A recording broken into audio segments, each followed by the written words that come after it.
எப்படி இருக்கிறீங்க? நல்லா இருக்கிறீங்களா? இன்றைக்கி அஸ்வினி சீக்ரெட் சமையலில் வந்து நம்ம ஒரு கோதுமை மாவில் லட்டு செய்ய போகிறோமா. கோதுமை மாவில் லட்டு செஞ்சு பார்த்துக்கிறீங்களா? சிம்பிளாக குயிக்காக சீக்கிரமாக பண்ணலாம். ரொம்ப நல்லா டேஸ்டியாக இருக்கும். ட்ரை பண்ணுங்கள் வீட்டில். பாருங்கள், நான் ஒரு கப்பு கோதுமை மாவு எடுத்துருக்கிறேன். பியூர் கோதுமை மாவு. பாருங்கள், கோதுமை மாவு எடுத்துருக்கிறேன். அது கூடவே அரை கப்பு வந்து நான் அரிசி மாவு, அரை கப்பு அரிசி மாவு போட்டுக்கோங்க.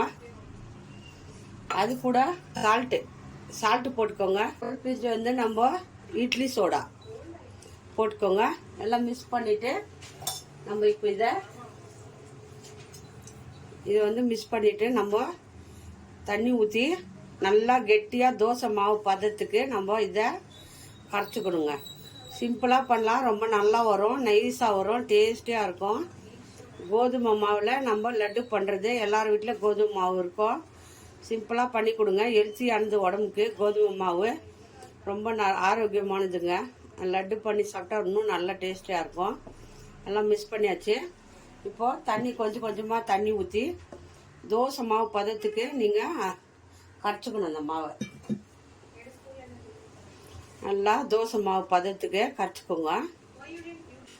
பாருங்கள், நல்லா வந்து தண்ணி ஊற்றி கொஞ்சம் கொஞ்சமாக தண்ணி ஊற்றி மாவு வந்து கொஞ்சம் கெட்டி பதம், நம்ம தோசை ஊற்றுவோம் இல்லையா, அந்த மாதிரி பதத்தில் கரைச்சிக்கணும். மாவு ரொம்ப தண்ணியாகவும் கரைக்கக்கூடாது, கெட்டியாகவும் கரைக்கக்கூடாது. மீடியமாக நல்லா கட்டிகள் இல்லாத மாவை கரைச்சிக்கோங்க. பாருங்கள், இப்படி இருக்கணும். தோசை மாவு பதத்தில் கட்டி இல்லாமல் கரைச்சிக்கணும். நல்லா நைஸாக கரைச்சிருங்க. கோதுமை மாவும் அரிசி மாவும் பாருங்கள், இப்படி இருக்கணும். மாவு போதும், ரொம்ப தண்ணி இல்லை, கெட்டியாக இருக்குது. பாருங்கள், கொஞ்சம் மீடியமாக தோசை ஊற்றுனா எப்படி வரும் மாவு, அந்த மாதிரி இருக்கணும். தண்ணியாக இருக்கக்கூடாது, கெட்டியாகவும் இருக்கக்கூடாது, மீடியமாக இருக்கணும். மாவு கரைச்சாச்சு. நெக்ஸ்ட்டு எப்படி பூந்தி போடுறது பார்க்கலாம். பாருங்கள், எண்ணெய் சூடாச்சு. ஜல்லிக்கரண்டி இந்த மாதிரி எடுத்துக்கோங்க. அதை வந்து எண்ணெயில் விட்டுருங்க. இப்போது நம்ம வந்து இதை பூந்தி ஒரு குழிக்கரண்டி எடுத்துக்கோங்க. மாவை குழிக்கரண்டியில் எடுத்து பாருங்கள், இந்த மாதிரி போடணும். இந்த மாதிரி ரொம்ப ஈஸியாக வரும். குண்டாக தான் வரணும்னு இல்லை, வாழை தூரமாக இருந்தாலும் பரவாயில்ல. நம்ம மிக்சியில் தான் போட போகிறோம். இதை எப்படி வந்தாலும் ஓகே. கொஞ்சம் ஃபுட் கலர் வேணுன்னா போட்டுக்கோங்க. எல்லோ கலர் போட்டுக்கோங்க, ஆரஞ்சு கலர் போட்டுக்கலாம். 5 நிமிஷம் விட்டு நல்லா திருப்பி விடுங்க. நான் வந்து ஆரஞ்சு கலர் போட்டுக்கிறேன், கொஞ்சம் லைட்டாக போட்டுக்கிறேன். வேணும்னா போட்டுக்கோங்க, இல்லைன்னா எல்லோ கலரு மஞ்சத்தூள் போட்டுக்கோங்க. நல்லா இருக்குது உடம்புக்கு. மஞ்சத்தூளும் போட்டுக்கலாம். ஒரு 1/4 ஸ்பூன் மஞ்சத்தூள் போட்டு மாவில் நல்லா கலந்துடுங்க. லைட்டாக வெந்தால் போதும், ரொம்ப நேரம் வேகணும் இல்லை. நல்லா ஐயில் வச்சு பண்ணுங்கள், சிம்மில் வச்சிடாதுங்க. எல்லாம் ஒன்றோட ஒன்று ஒட்டிக்கும். ஐயில் வச்சுக்கினா தான் மேலே எழுந்திரிச்சு வரும். பாருங்கள், எவ்வளோ சூப்பராக வந்துக்குது. கோதுமை மாவுது எவ்வளோ சூப்பராக வந்துக்குது. இதை அப்படியே ஒரு தட்டில் போட்டுக்கலாம். சூப்பராக பாருங்கள், குண்டு குண்டாக வந்துக்குது. இது எண்ணெய் நல்லா சூடாக இருக்கும்போது போடணும். அப்போ தான் வந்து நல்லா குண்டு குண்டாக பூந்தி மாதிரி வரும். இதில் நம்ம அரிசி மாவு போட்டுக்கிறதுனால மொறுன்னு வருங்க. நம்ம மிக்ஸி ஜாரில் போட்டு இதை நல்லா அடிச்சுட்டு தான் லட்டு பண்ண போகிறோம். பாருங்கள், எல்லாத்தையும் எடுத்துட்டேன். சேம் அதே மாதிரி தான்.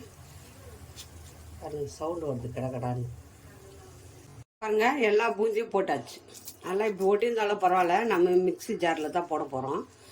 சூடு ஆறுற வரைக்கும் இதை போட்டு எடுத்துருங்க. பாருங்கள், நல்லா மொறுன்னு இருக்குது. நீங்கள் இதை கொஞ்ச நேரம் ஆற வச்சு மிக்ஸி ஜாரில் போட்டு சும்மா ஒரு ஓட்டின்னு வந்துடுங்க. அவ்வளோதான். அதே கடாய் வச்சுக்கினா பூந்தி பொரிச்சு கடாய் தான். அதில் நம்ம நெய் ஊற்றிக்கலாம். நெய் ஊற்றிக்கோங்க, ஒரு 2 ஸ்பூனு. நம்ம முந்திரி திராட்சை வறுத்துக்கலாம். முந்திரி போட்டுக்கோங்க. முந்திரி ஒரு கப் எடுத்துருக்கிறேன், அதை போட்டுக்கலாம். முந்திரியை வறுத்துக்கோங்க. நம்ம கிரேப்ஸு திராட்சை போட்டுக்கலாம். திராட்சை போட்டு நல்லா ஒரு பிளேட்டில் எடுத்து வச்சுக்கோங்க.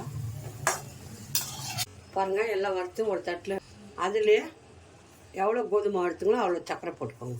எவ்வளோ கோதுமை மாவு ஒரு கப்பு எடுத்துங்கன்னா ஒரு கப்பு கோதுமை மாவுனா ஒரு கப்பு சர்க்கரை போட்டுக்கோங்க.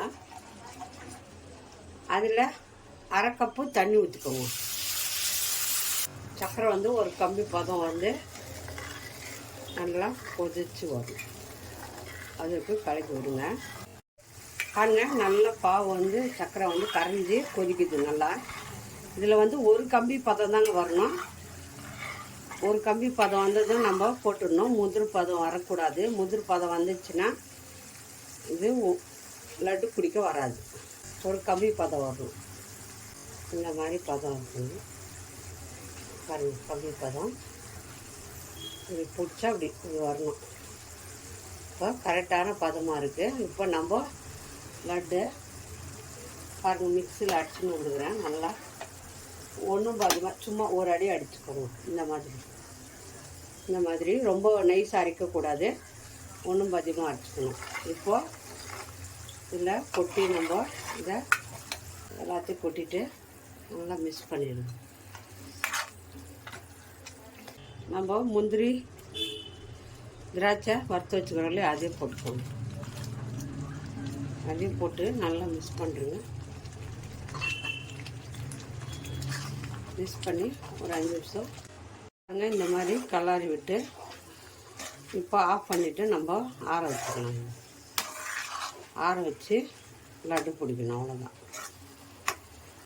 பாருங்கள், கொஞ்ச நேரம் நல்லா ஆற வச்சுருங்க. ஆறியாச்சு. இப்போ நம்ம இது லட்டு பிடிச்சிக்கலாம். இப்படி கொஞ்சம் கொஞ்சமாக எடுத்து இந்த மாதிரி உங்களுக்கு எவ்வளோ சைஸ் வேணுமோ அவ்வளோ சைஸில் லட்டு பிடிச்சிக்கலாம். பாருங்கள், அவ்வளோதாங்க லட்டு. சூப்பராக இந்த மாதிரி எல்லா லட்டு பிடிச்சிட்டு நானும் ஒரு தட்டில் வச்சுட்டு கட்டுறேன். பாருங்கள், இதே மாதிரி தான். எவ்வளோ சைஸ் வேணுமோ கொஞ்சம் சூடாக இருக்கும்போதே பிடிச்சிடுங்க. ஆறுனா லட்டு வராது. இப்படி பிடிச்சிடுங்க. திரும்பி சொல்லுமா. பாருங்கள், எல்லா லட்டு பிடிச்சிட்டோம். சூப்பராக வந்திருக்கு பாருங்கள் லட்டு.